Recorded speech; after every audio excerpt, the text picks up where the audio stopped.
Hartlike goeiemôre ook aan elkeen wat nou elektronies by ons erediens aansluit op hierdie Paasondag in die jaar 2026. Mag elkeen van ons vandag ook die vreugde en die blydskap, die opwinding en die verwondering van Christus se opstanding feestelik vier en beleef. Ek gee vir die geleentheid nou om saam met ons stil te word, sodat ons kan saam bid tot eer van die Here.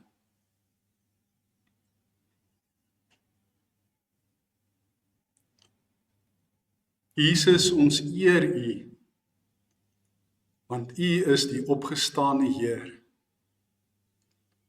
U is die lewensvors, U is die koning, U regeer. Ons aanbid U in die mag, majesteit en heerlikheid, omdat U die dood oorwin het en so 'n einde gemaak het aan die ewige dood vir elkeen wat in U glo. Ons aanbid U vir die opstandingskrag wat ook in ons aan die werk is. Deur U Heilige Gees wat in ons die wedergeboorte bewerkstellig, sodat ons kan opstaan uit ons geestelike dood,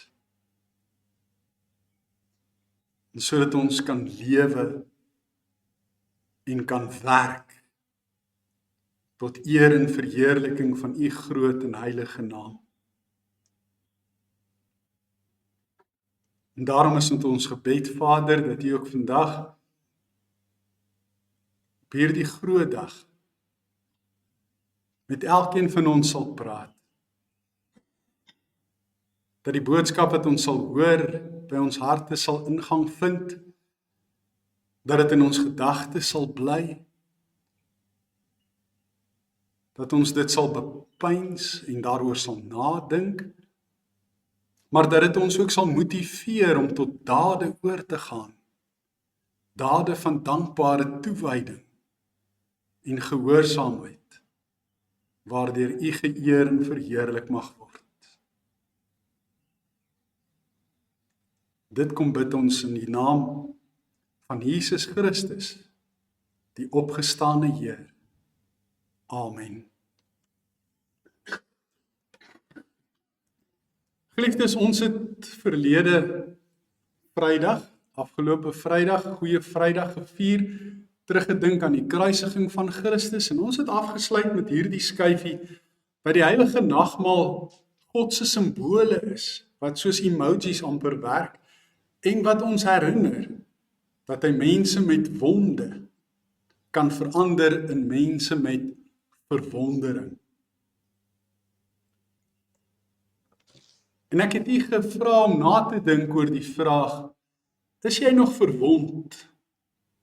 Of is jy al in verwondering? En ek het beloof dat ons vandag gaan vra en gaan antwoord, hoe gaan 'n mens oor van verwond wees na in verwondering wees? Dis waaroor ons vandag gaan saamgesels. Geliefdes, waarom stoei ons so om van verwonding te beweeg na verwondering? Hoekom is dit vir ons partykeer so moeilik? Dat ons partykeer so gevange word deur die wonde wat ons het, die pyn, die seer wat ons ervaar. Meestal emosionele pyn en emosionele seer. Bitterheid wat ons met ons saamdra oor iemand wat ons teleurgestel het, verraai het, verkil het, seer gemaak het.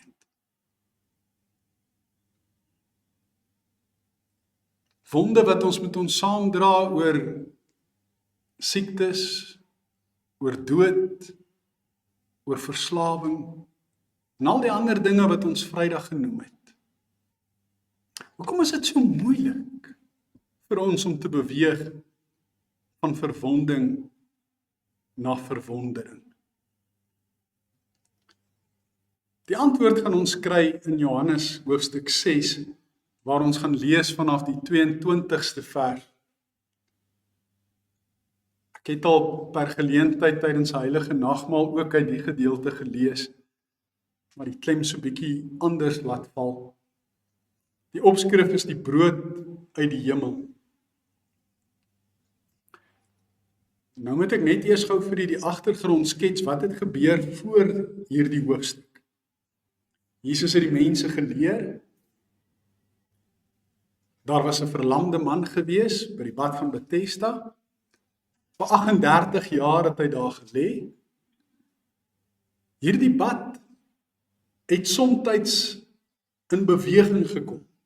Dit is waarskynlik 'n fontein dalk gewees en dan borrel daar nou ligborrels uit die fontein uit en dan beweeg die water en die mense het geglo, as jy in die water kom, wanneer die water so beweeg, dan word jy genees.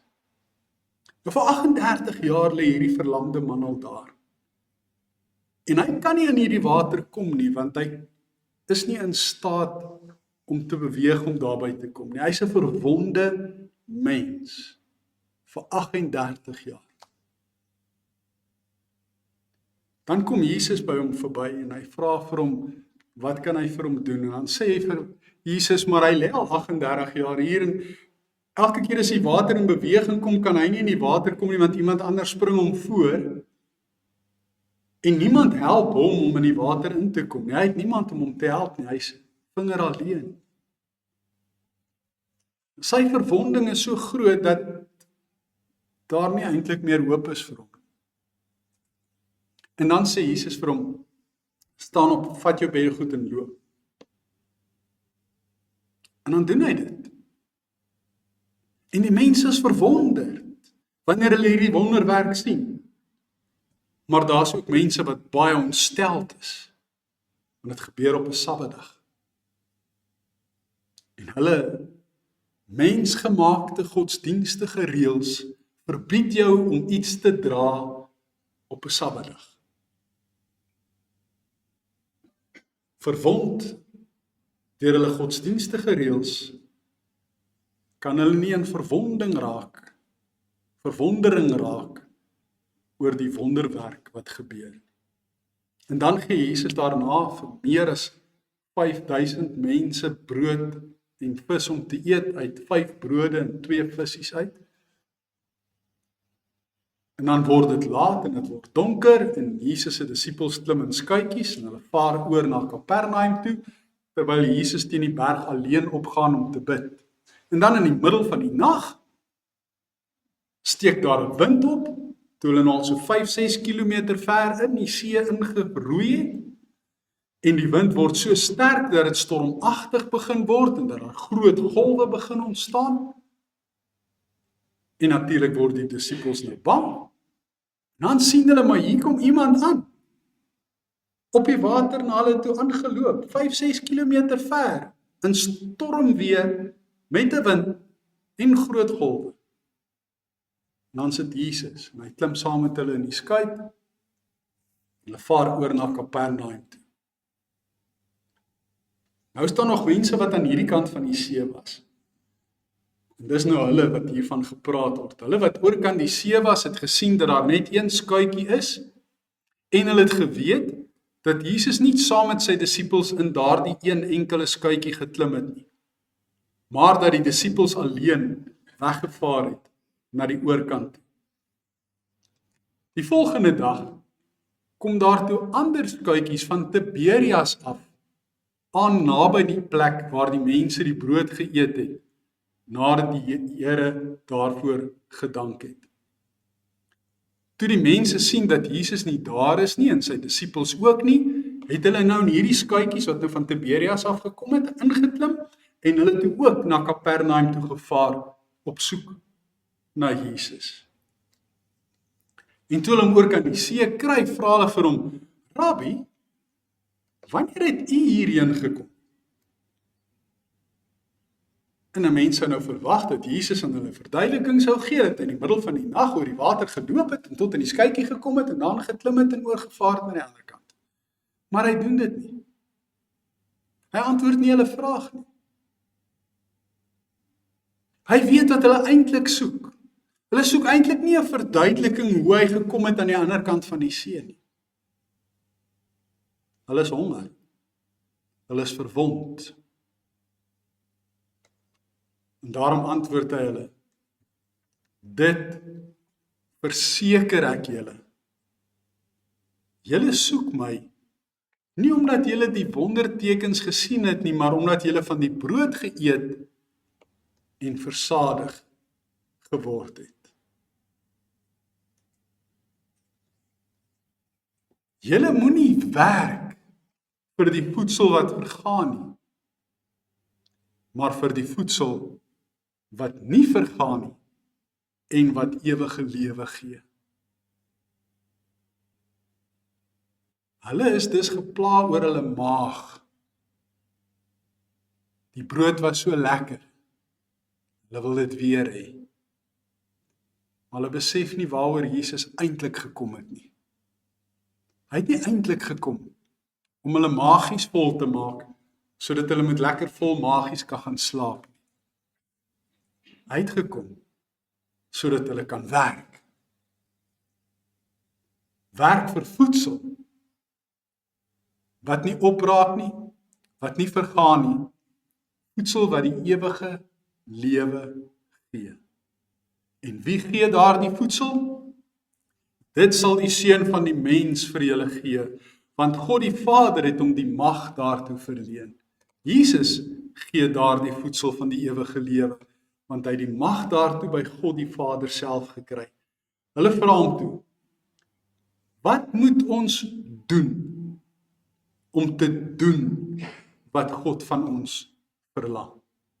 Hy het nou vir hulle gesê, julle moet werk vir hierdie voedsel, nou wil hulle weet, hoe moet ons werk? Wat moet ons doen om te doen wat God van ons verlang? En dan antwoord Jesus hulle, wat God van julle verlang is dat julle moet glo in hom wat hy gestuur het. Hulle sê toe vir hom, watter wonderteken kan u doen sodat ons dit kan sien en in u kan glo? Wat gaan u doen? So wat soek hulle? Wonderwerke. Wat se wonderwerk? 'n Wonderwerk om hulle magies vol te maak sodat hulle weer met toe oogies kan gaan slaap. En daarom sê hulle verder, ons voorouers het manna in die woestyn geëet, soos daar geskrywe staan. Hy het aan hulle brood uit die hemel gegee om te eet. Jesus het hulle geantwoord, dit verseker ek julle. Dit is nie Moses wat vir julle die brood uit die hemel gegee het nie, maar dit is my Vader wat vir julle die ware brood uit die hemel gee. En wie is hier die ware brood uit die hemel? Die brood wat God gee, is hy wat uit die hemel kom en aan die wêreld die lewe gee. So wat Jesus vir hulle sê is, ek is daardie brood, want ek kom van die hemel af en ek gee die ewige lewe. Hulle sê toe vir hom, meneer, gee ons tog altyd hierdie brood. Weer praat hulle van gewone brood, brood wat magies volmaak, terwyl Jesus oor die brood van die lewe praat. Maar Jesus sê vir hulle, ek is die brood wat lewe gee. Wie na my toe kom, sal nooit weer honger kry nie. En wie in my glo, sal nooit weer dors kry nie. Kyk na hierdie werkwoorde. Na my toe kom, in my glo. Dis wat gedoen moet word. Gedoen moet word. Maar wat julle betref, ek het reeds gesê, julle sien my en tog glo julle nie in my nie. Elkeen wat die Vader vir my gee, sal na my toe kom. Weer 'n werkwoord. En ek sal hom wat na my toe kom, nooit verwerp nie. Dis 'n belofte. Ek het van die hemel af gekom, nie om my wil te doen nie, maar die wil van hom wat my gestuur het. En dit is die wil van hom wat my gestuur het, dat ek van almal wat hy my gegee het, nie een verlore sal laat gaan nie, maar hulle almal op die laaste dag uit die dood sal laat opstaan. Hierdie belofte word so baie in hierdie gedeelte herhaal. Jy moet 'n bietjie oplet. Nie een wat die Vader na Christus toe laat kom, sal hy verlore laat gaan nie. Sal hy verwerp nie. Hy sal hulle almal, ieder en elke een van hulle, op die laaste dag, die dag van sy wederkoms, wanneer hy hulle kom haal, sal hulle uit die dood opstaan. Dit is die wil van my Vader, dat elkeen wat die Seun sien en in hom glo, die ewige lewe sal hê, en ek sal hom op die laaste dag uit die dood laat opstaan. Weer herhaling. Die Jode het gemor. Nou gemor beteken, as ek nou vir die kinders dit moet verduidelik, moan en groan. Hulle het gemoun en gekerm en gegroun daaroor, omdat hy gesê het, ek is die brood wat uit die hemel gekom het. Hulle het nie mooi geluister na wat hy sê nie, en ook nie mooi verstaan wat hy bedoel nie. Hulle is meer gepla oor die feit dat hy sê hy kom uit die hemel uit, as wat hulle in hom wil glo. Hulle het gesê, is dit nie Jesus die seun van Josef nie? Ons ken mos sy pa en ma. Hoe kan hy nou sê, ek kom uit die hemel? Ons weet mos, hy is gebore, hier, in Bethlehem. Hy het daar in Nasaret groot geword. Sy pa is mos 'n timmerman daar, Josef. Hy doen houtwerk daar, ons het gesien hoe hy daar groot geword het. Hoe kan hy sê hy kom uit die hemel uit? Hulle wil nie glo nie. Jesus sê toe vir hulle, moenie so onder mekaar mor nie. Niemand kan na my toe kom as die Vader wat my gestuur het, hom nie na my toe trek nie. En ek sal hom op die laaste dag uit die dood laat opstaan. Weer herhaling. By een van die profete staan daar geskrywe, en hulle sal almal mense wees wat deur God geleer is. Nou dis 'n aanhaling uit Jesaja 54 vers 13. Jesus is God wat besig is om die mense te leer. En hy gebruik juis hierdie aanhaling om te sê, julle is nou besig om deur God geleer te word, want ek kom uit die hemel uit. En hoe kan ek uit die hemel uitkom? Omdat ek God is. Elkeen wat na die Vader geluister en van hom geleer het, kom na my toe. Dit wil nie sê dat iemand anders al die Vader gesien het nie, net hy wat van God afkom, hy het die Vader gesien. En ons lees ons in die Ou Testament ook, toe Moses vir God wou sien, dat God vir hom gesê dat geen mens hom kan sien en bly lewe nie. As Jesus net 'n mens was, kon hy nie hierdie woorde gesê het nie. Hy was waarlik ook God, daarom kon hy die Vader sien. En kom hy van die Vader af. En dit verseker ek julle, wie in my glo, het die ewige lewe. Hierdie belofte moet jy uit jou kop uit ken. Jy moet dit in jou hart bewaar. Jy moet dit elke dag met jou saam dra. Wie in my glo, het die ewige lewe. Dis 'n versekering wat Jesus gee. Die wat in hom glo, het al klaar die ewige lewe. Ek is die brood wat lewe gee. Julle voorouers het in die woestyn manna geëet en tog gesterwe, maar hier is die brood wat uit die hemel kom, sodat 'n mens daarvan kan eet en nie sterwe nie. En ek dink amper, as ek myself kan indink in daardie situasie in, het Jesus daar gestaan en na homself gewys en gesê, hier. Nou, ek is nie Jesus nie, maar ek probeer net vir u voorstel, dat hy na homself gewys het en gesê het, ek is die brood wat lewe gee. Julle voorouers het in die woestyn manna geëet en tog gesterwe, maar hier is die brood wat uit die hemel kom, sodat 'n mens daarvan kan eet en nie sterwe nie. Ek is die lewende brood wat uit die hemel gekom het. As iemand van hierdie brood eet, sal hy ewig lewe. En die brood wat ek sal gee, is my liggaam. Ek gee dit sodat die wêreld kan lewe. om in Jesus te glo is om hierdie brood te eet. En die liggaam wat hy gee is sy kruisiging, wat ons Goeie Vrydag herdenk het.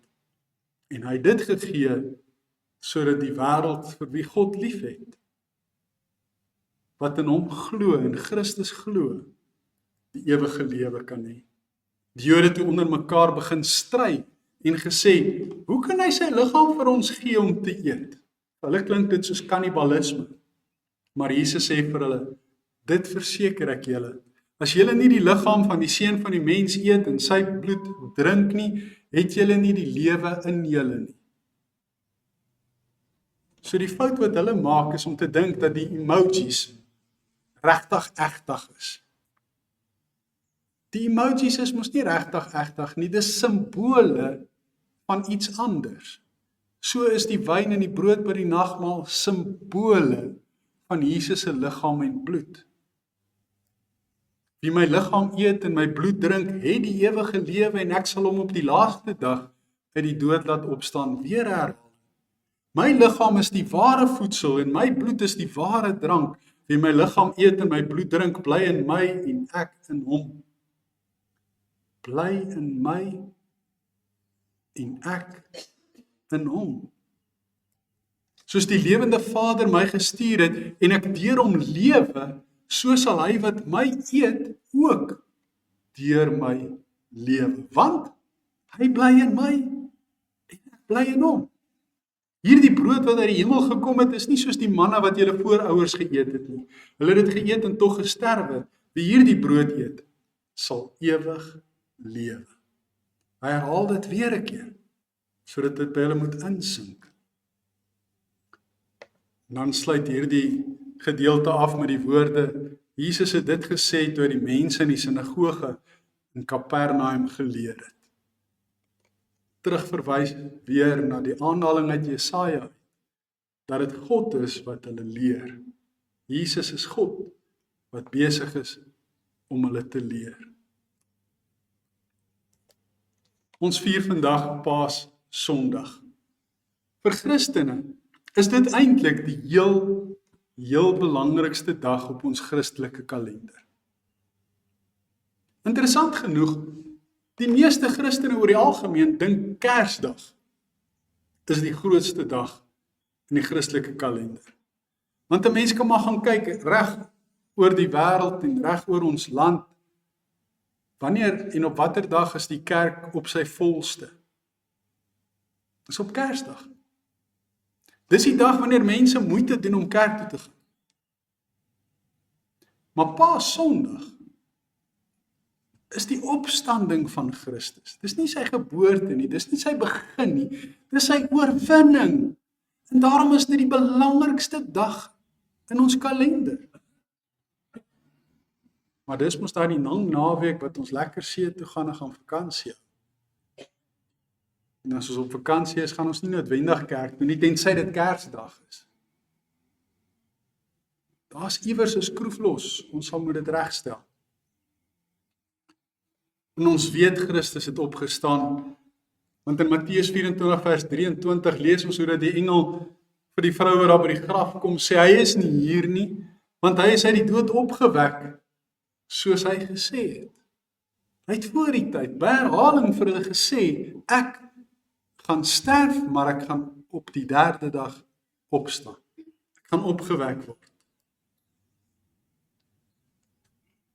En dan kom hierdie vroue by die ander disippels en hulle sê vir hulle, die Here het regtig opgestaan. En hy het ook aan Simon Petrus verskyn, Lukas 24. In hierdie gedeelte wat ons gelees het, word by herhaling meer as een keer gesê, ons kan ook uit die dood opstaan en die ewige lewe hê.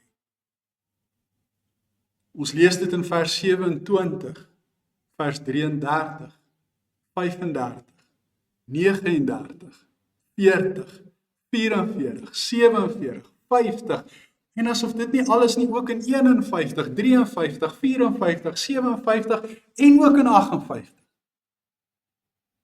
In al daardie verse word gesê dat Christus Vir die wat in hom glo, sal dit opstaan uit die dood, vir hulle die ewige lewe sal gee.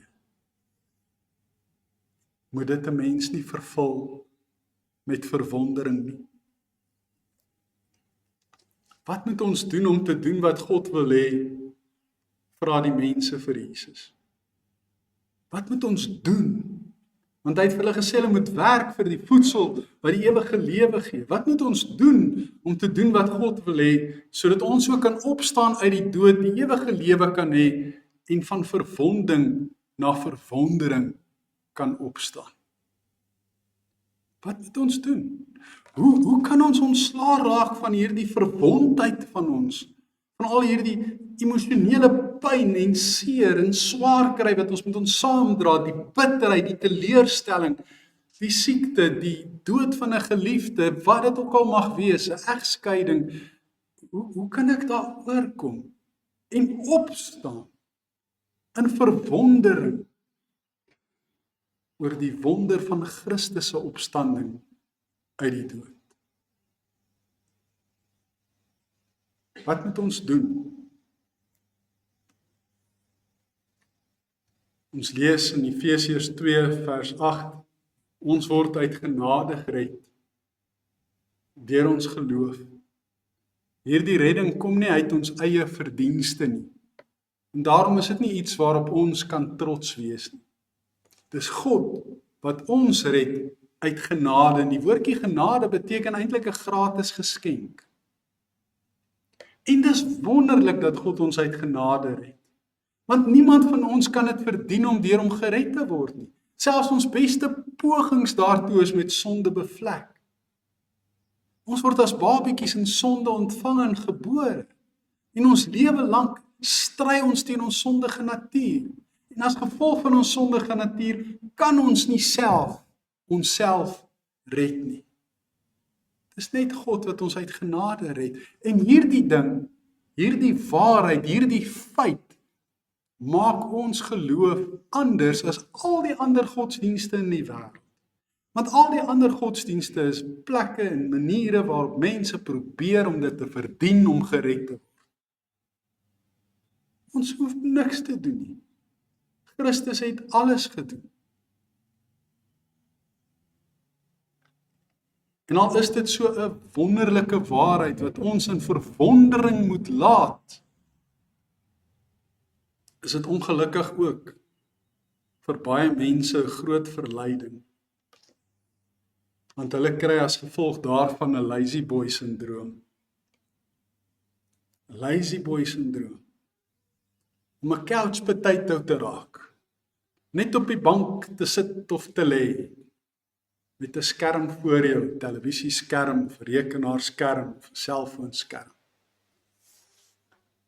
En baie mense sit so op die lazy boy en dan raak hulle sommer aan die slaap. Vat hulle so vinnige enetjie. Of hulle sit met hulle tablette en ontspan op hulle lazy boy. En party ouens gaan tot die uiterste toe. Hulle staan amper nie eers meer op uit hulle lazy boys uit nie. Hulle begin naderhand leef in hulle lazy boys. Almal moet vir hulle goeders aandra. Hulle bel checker 6060. En hulle sê lewer vir my af. Hulle bel die naaste pizza plek.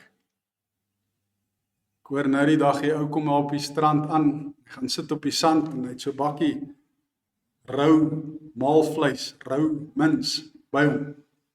En sy vrou sê vir hom nou, waarvoor bring jy nou vir ons rou mins? En toe sê hy, maar jy het in jou boodskap vir my gestuur, jou voicemail, bring vir ons rou mins. Sy sê, ja man, ek het nie gepraat van rou maalvleis nie, ek het gepraat van rou mins pizza. So hierdie ou bel nog net rou mins pizza en hulle lewer die pizza vir hom af. En al wat hy doen is, hy sit net daar agteroor op sy lazy boy. En hy wil niks doen nie, weet jy wat? Dis die rede hoekom ons nie van verwonding kan oorbeweeg na verwondering. Ons het die lazy boy syndroom gekry. omdat ons uit genade gered word. Ons is nie dankbaar genoeg vir ons verlossing, om hierdie beweging te kan doen en te kan uitvoer. Wat God van julle verlang, is dat julle moet glo in hom, wat hy gestuur het. Dis die antwoord wat Jesus vir hulle gee, toe hulle sê, wat moet ons doen, om te doen wat God van ons verlang? Jesus sê, julle moet glo in my, glo dat God my gestuur het, glo dat ek uit die hemel uitgekom het, glo dat ek die brood van die lewe is, eet van my, sodat ek in julle kan wees, en julle in my, sodat ons 'n intieme verhouding met mekaar kan wees. En wat gebeur dan? Julle gaan in verwondering raak. Julle wonde gaan genees word. Julle gaan opstaan uit die dood. Alles werkwoorde. Glo is 'n werkwoord. Ons word uit genade gered deur die geloof, sê Efesiërs. Maar om te glo is 'n werkwoord. Dis nie 'n lazy boy woord nie. Dis 'n werkwoord, dis iets wat ek moet doen. Die Jode wou net brood gehad het. Hulle wou net wonderwerke sien. Maar hulle wou nie in Jesus glo nie. Hulle wou nie werk vir die voedsel wat lewe gee nie, hulle wou net werk vir die voedsel hier en nou. Hulle wou in gemak op hulle lazy boys agteroor sit en net vermaak word deur al die wonderwerke wat Jesus doen. Hulle wou nie daaroor verwonderd word nie. Hulle wou daardeur geëntertain word, vermaak word. Hulle wou nie glo nie. En toe hy vir die man op die Sabbatdag sê, vat jou bed en loop, is hulle nie verwonderd oor die wonderwerk nie. Hulle is bekommerd oor dit op die Sabbatdag gedoen het. Oor dit gebeur het in stryd met hulle godsdienstige reëls wat hulle self gemaak het.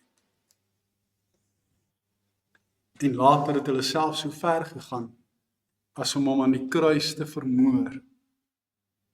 Nie te glo in hom nie, maar om hom dood te maak.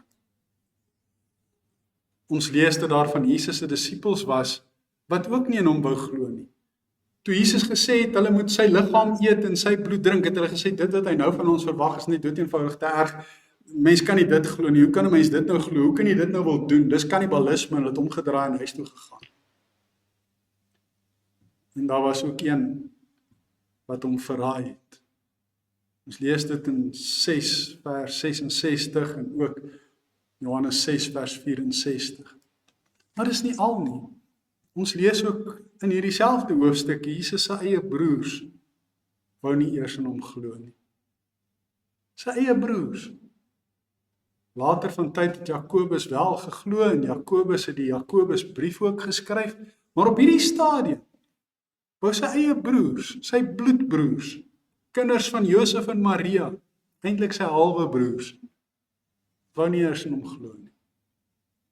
Wou nie glo dat hy van die hemel afkom, dat hy nie net die seun van God is nie, maar ook God die seun. Wou nie glo dat hy die Messias, die verlosser is nie. Eintlik het hulle almal verwond en geestelik dood gebly, solank as wat hulle nie in Jesus wou glo nie.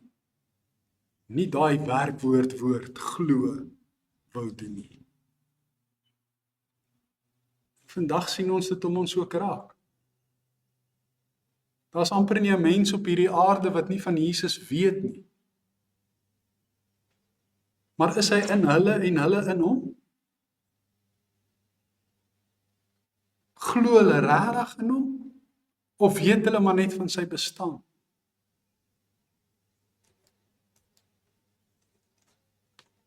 In vers 27 het ons gelees, julle moenie werk vir die voedsel wat vergaan nie, maar vir die voedsel wat nie vergaan nie en wat ewige lewe gee.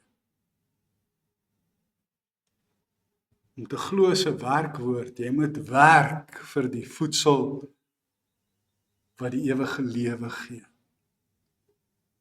Wat beteken dit? beteken dat jy na Jesus toe moet kom. Dat jy na hom moet luister. Dat jy sy woorde moet glo. Dat jy op hom moet vertrou. Dis alles werkwoorde.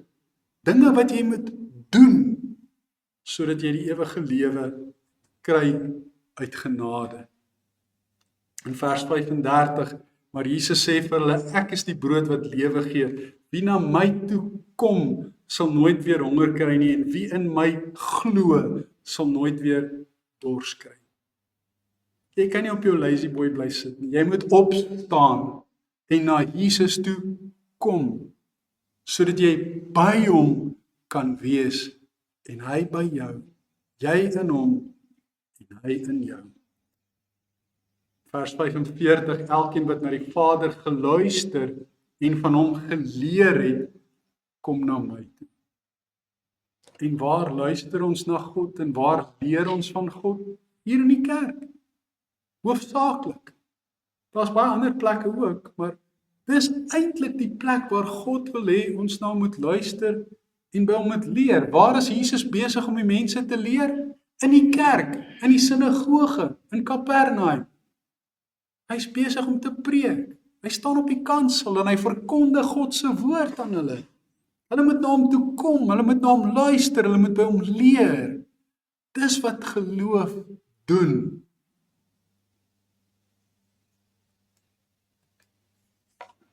Vers 54 tot 56.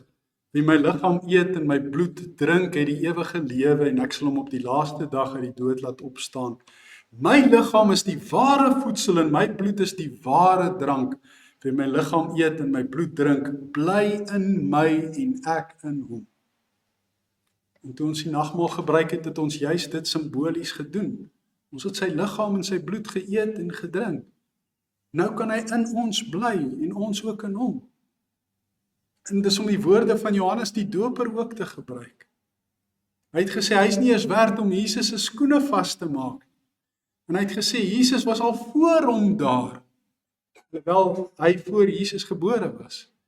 En hy het gesê, hy is die lam van God wat die sonde van die wêreld wegneem. Hy is die Messias, nie ek nie. Hy is die Christus. En hy het gesê, hy, Jesus, moet meer word en ek, Johannes die Doper, moet minder word. Hoe meer jy in Jesus glo, hoe meer word hy in jou lewe sigbaar. Hoe meer kan 'n mens dit in jou optrede, in jou liefde, in jou geloof, in jou hoop sien, hoor en aanvoel. Dis alles werkwoorde. Om in Jesus te glo is om intiem een met hom te word in sy sterwe en opstanding. In sy sterwe word ek een met Christus wanneer ek my sonde afsterwe. Wanneer ek my geestelike doodtoestand afsterwe.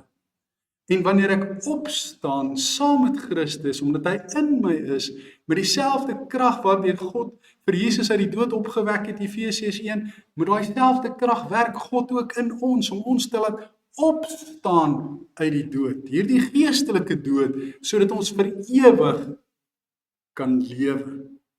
En dit beteken 'n intieme geloofsverhouding met Christus. Daar is nie afstand tussen ons wat glo en Jesus nie. Hy woon deur sy Heilige Gees in ons. Ons is sy tempels.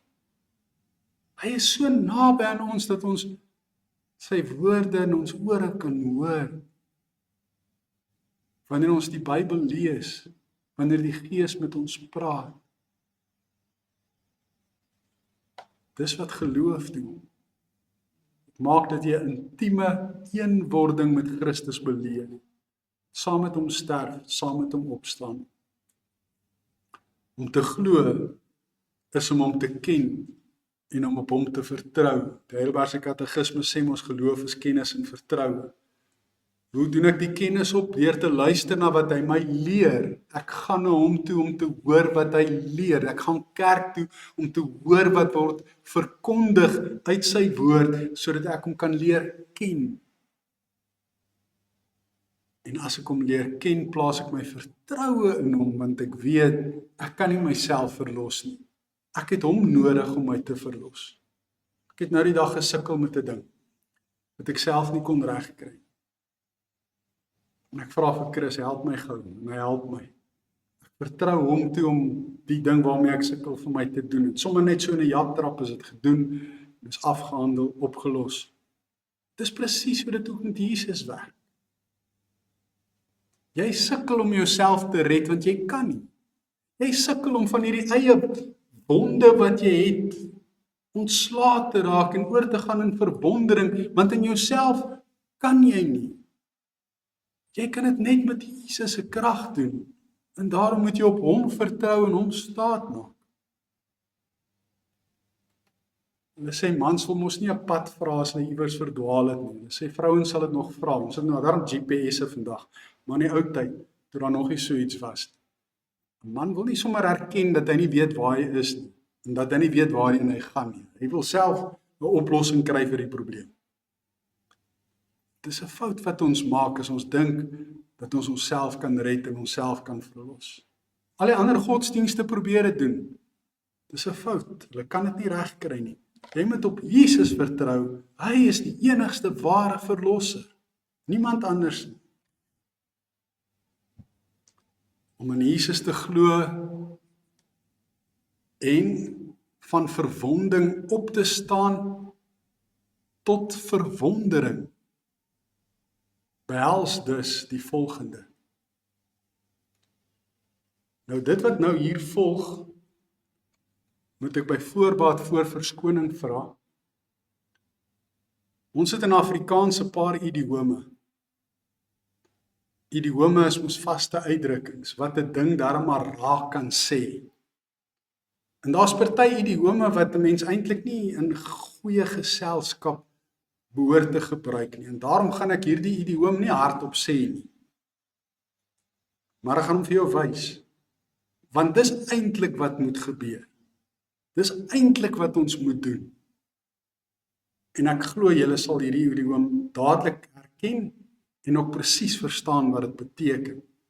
Kom ons noem dit maar 'n emoji of 'n simbool van dit wat ons moet doen.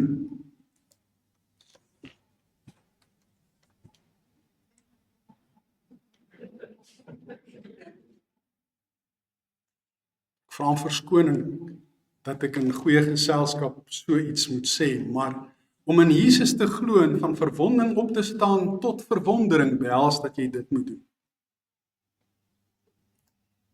Christus het opgestaan en die dood oorwin. Hy het iets gedoen. Hy het nie agteroor gesit en gewag vir iemand anders om dit vir hom te doen nie. Hy het dit gedoen. En daarom kan ek nie ook maar net in sak en as gaan lê soos 'n gemaksigtige luiaard en myself oorgee aan selfbejammering of almal om my blameer vir alles wat verkeerd is nie. Want dis hoekom baie mense in hulle verwonding vashak. Hulle sit op 'n hoopie en kry hulle self jammer. Hulle sit in sak en as. Hulle blameer ander mense vir hulle omstandighede, vir hulle pyn en vir hulle seer. Hulle vat nie self verantwoordelikheid vir 'n oplossing nie. Solank as wat hulle 'n sondebok kan hê vir wie hulle kan blameer vir alles wat verkeerd is en vir hulle verwonding, voel hulle op 'n mate tevrede met hulle self. En gaan hulle nie oor van verwonding na verwondering nie. Ek kan nie myself oorgee aan 'n lazy boy syndroom en maar net passief agteroor sit nie. Ek kan nie maar net sit en wag vir iets om te gebeur nie. Ek moet dinge laat gebeur. Jy het ook al die idioom gehoor van iemand wat sê ek wag vir my skip om te kom. Nonsens. Spring in die water en swem en gaan haal jou skip. Moenie vir hom sit en wag nie. Staan op. Doen iets. Werk daaraan om by 'n oplossing uit te kom. Moenie net wag vir iemand anders om dit vir jou te doen. Ja, Christus het alles vir ons gedoen, dit is so. En ons moet op hom vertrou, maar ons moet op hom vertrou. Dis 'n werkwoord. Ons moet aan hom glo, dis 'n werkwoord.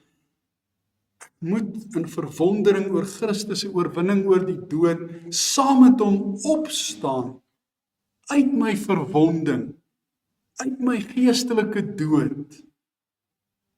En ek moet die geestelike en ewige dood vaarwel toeroep en sê, Kubai, ek is klaar met jou. Ek is klaar met hierdie gevoel van selfbejammering, van verwonding, van gemaksigtigheid, van 'n lazy boy syndroom. Ek gaan nou opstaan. Ek gaan in Christus glo. Ek gaan saam met hom opstaan uit die dood en ek gaan in verwondering oor die wonder van Paasfees, in die geloof op Christus vertrou, met my hele hart, en hom lief hê met my hele hart en my hele siel en my hele verstand, in 'n intieme verhouding met hom leef, uit dankbaarheid, omdat hy my uit genade uit verlos het. Dis die antwoord. Dis die oplossing. Hoe gaan jy dit doen? En hoe lank gaan jy nog wag voordat jy dit doen? Kom aan. Vat daai Afrikaanse idioom. Doen hom. Glo in Jesus. Staan op uit jou geestelike dood en uit jou verwondheid. En kom in verwondering oor die grootheid, die almag en die liefde van God, oor sy verlossingskrag en die feit dat daardeur sy wonde aan die kruis vir jou genesing gekom het.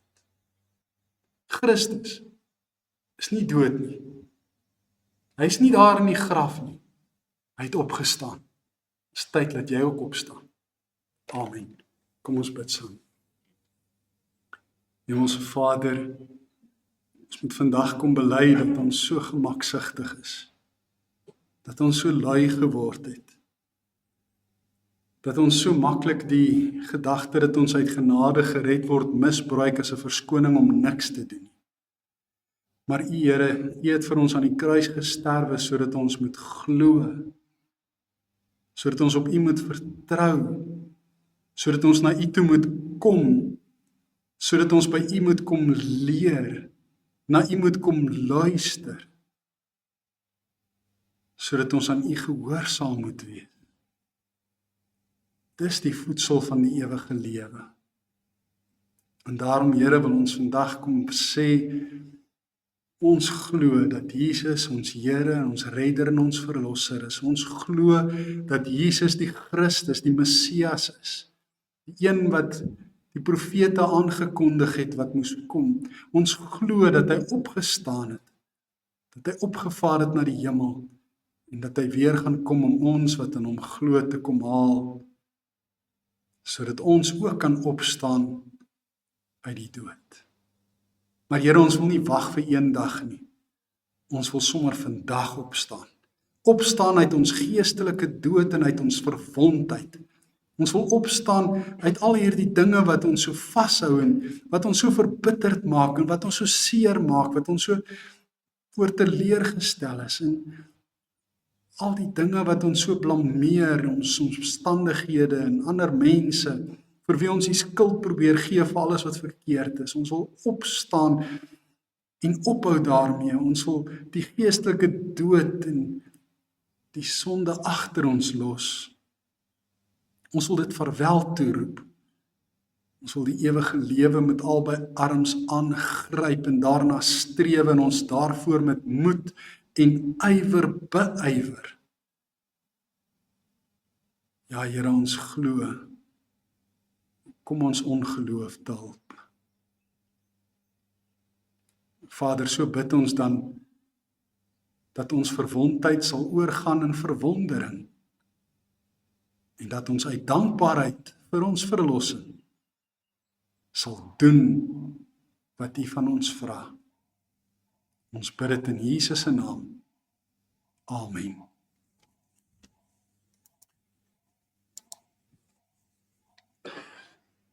Geliefdes, ons het vanoggend weer ons sagte dankofferprojek.